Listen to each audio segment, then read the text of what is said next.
paksa. Dia belum tahu. Pak Haji apa-apaan sih sedekah dipaksa, bukan sedekah seikhlasnya. Dia nggak tahu ilmu RDI tingkat tinggi. Jadi baca Quran dipaksa, sedekah dipaksa, sholat ba'diyah qobliyah dipaksa.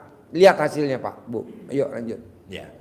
Jadi semuanya kita sendiri yang harus memaksakan diri kita. Kenapa harus dipaksa? Karena kalau tidak dipaksa kita akan biasa-biasa saja. Pak Haji selalu menyampaikan harus dipaksa, harus ekstrim. Kalau kita punya hajatnya ekstrim, hajatnya maksa, maka ibadah sedekahnya juga harus ekstrim dan harus maksa. Ekstrimnya Pak Haji yang disampaikan, Bapak Ibu bisa hajat terkabul ada dua jalan.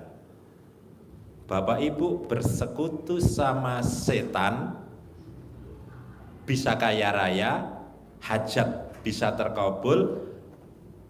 Bapak Ibu bersekutu sama Allah, semuanya juga bisa terkabul. Tinggal keyakinannya. Ada nggak orang yang bersekutu sama setan juga bisa kaya? Banyak. Sudah pernah bersekutu kan? Jalan. Miara babi ngepet. Jagain lilin jam berapa? Jam 12. Kalau ilmu RDAY, sholat tahajud bangun jam 00, senyum mandi pagi tahajud jam berapa? Jam 12. Kalau bukan ilmu RDAY, sholat tahajud jam berapa? Jam 3. Tinggal pilihan. Kalau ilmu RDAY baca Quran jam 00. Tapi kalau bukan ilmu RDAY baca Quran apa? Setelah sholat subuh. Kok habis sholat subuh? Nggak mau. Jam 00. Jadi waktunya ekstrim karena hajatnya ekstrim. Jangan Bapak dan Ibu, kok kita mesti baca Qurannya jam 00? Kok kenapa kita mesti tahajudnya jam 00? Kan hajatnya ekstrim. Karena ibadahnya juga harus ekstrim. Lanjut. Ya. Kenapa harus jam 00 harus ekstrim? Kita harus jam 12 karena ada makna nisfahu awingkus minhu qalila. Itu tidak sekedar bangunnya jam 12, tidak sekedar jam 1/2 malam, tapi yang ekstrim memaknai lagi adalah 1/2 malam itu harus kamu jadikan ekstrim ibadah kepada Allah. Maknanya seperti itu. Dan kenapa itu menjadi rangkaian? Karena itu menjadi rangkaian kalau Bapak Ibu buka di surat Al-Muzammil mulai 1, 2, 3, 4, 5, 6 itu rangkaian yang diajarkan Pak Haji kepada kita untuk mengejar hajat terkabul. Apa itu? Dipaksa Allah. Maksa enggak Allah? Orang kita enak-enak tidur dipanggil, ya ayyuhal muzammil, hai orang-orang yang lagi kelonan, berselimut, selimut yang bernapas, selimut yang tidak bernapas. Paksa untuk bangun. Kenapa harus disuruh mandi oleh Pak Haji? Selimut yang ada pentilnya. Nah, karena selimutnya ada pentil. Maka kalau sudah selimutan itu ya harus mandi dong. Ya, harus mandi. Ibu ngebayangin kayak gimana selimut ada pentilnya Pak Haji? Ada Bu, ada nenennya. Ya, dipanggil. Gimana manggilnya Allah? Bener enggak dipanggil? Dipanggil. Coba lihat di Al-Quran. Kum. Apa? Bangun. Apanya yang bangun? Alat kelaminnya suami. Udah bangun Pak Haji, bangun orangnya. Orangnya jangan bangun. Alat kelaminnya doang. Qumil laila illa qalila. Bangun untuk sholat di malam hari itu, walaupun hanya sedikit, hanya qalil, hanya sedikit. Dipaksa. Kapan bangunnya Pak Haji? Ayat yang ketiga. Nisfahu awingkus minhu qalila. 1/2 atau awingkus minhu, atau kurang sedikit dari itu. Kurang sedikit itu artinya jam 12 kurang sedikit, 12 kurang 10, 12 kurang seperempat sudah bangun, boleh. Kalau lebihnya juga sedikit, ada itu, ada bunyinya auzid alaihi, komplit kan, atau lebih sedikit bangunnya. Terus disuruh apa lagi? Lanjutnya itu apa? Warattilil Qur'ana tartila, dan bacalah Al-Quran dengan tartil. Rangkaian enggak ini berarti? Rangkaian dari mulai bangunnya jam 12 sampai disuruh langsung baca Al-Quran. Melanggar enggak yang disampaikan Pak Haji? Enggak, ada di Al-Quran dasarnya. Cuma nenennya tambahan. Nenennya tambahan. Enggak ada di Al-Quran kan nenen kan? Nanti ada enggak? Ada.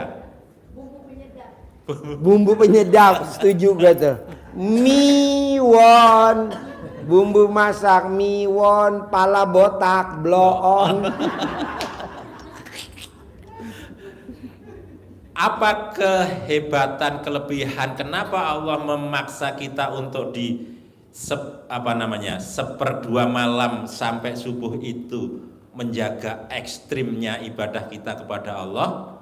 Kata Allah, sesungguhnya itu di ayat yang ke-6, sesungguhnya bangun malam itu membikin jiwa mental kita itu menjadi kuat. Jadi bermental baja, tidak mudah cengeng, tidak mudah mengeluh, tidak mudah sedih.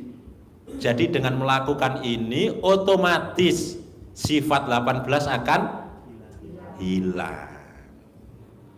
Gimana Pak Haji caranya menghindarkan sifat 18? Lakukan itu, pasti akan mengendap sifat 18-nya. Koma dan ucapannya menjadi mantap.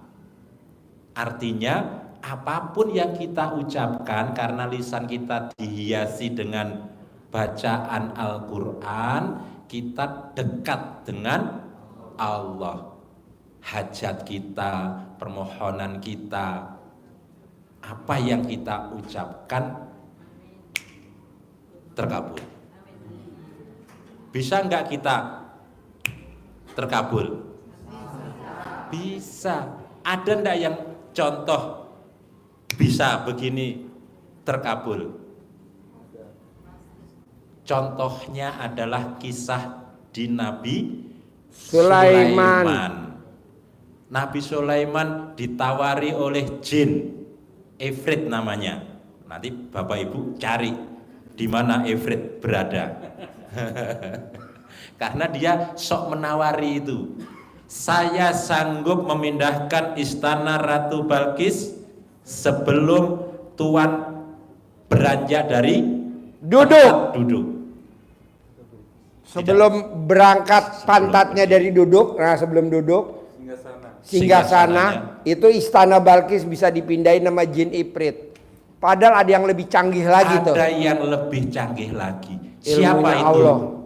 Siapa itu? Jadi bukan jin, bukan malaikat, dan bukan nabi. Yang memindahkan bukan Nabi Sulaiman kan? Bukan Nabi Sulaiman sendiri. Tapi satu ditawari oleh jin Ifrit, Nabi Sulaiman masih diam. Akhirnya kata Allah di surat Al-Quran itu disampaikan, ada hamba Allah, umatnya Nabi Sulaiman, yang diberi ilmu pengetahuan dari kitab. Berarti manusia biasa enggak? Manusia biasa yang menyampaikan, saya akan memindahkan istana Ratu Balkis itu sebelum Tuan kedip. Matanya berkedip sebelum berkedip. Jadi sebelum berkedip, istana udah pindah. Ini keyakinan kita Karena kalau kita kasih cerita tentang Nabi, Bapak Ibu jawabnya biasanya apa? Kan saya bukan nabi. Itu kan Nabi Pak Haji. Saya kan manusia biasa. Wajar dong sifat 18 saja di saya, itu kan manusiawi. Ini orang biasa tapi Berilmu.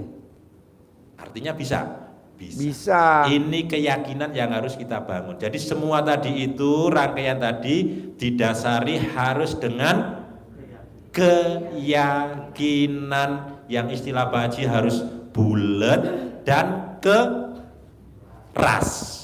Ibu bapak yakin gak sih bisa berangkat umroh gratis bersama anak yatim? Nah gitu. Bapak yakin gak sih sama ibu bisa berangkat haji visa Furoda 2026 gratis? Ya udah, jadi ibu mesti yakin dulu. Jangan sampai bapak dan ibu cuma nganterin sampai bandara. Malu-maluin.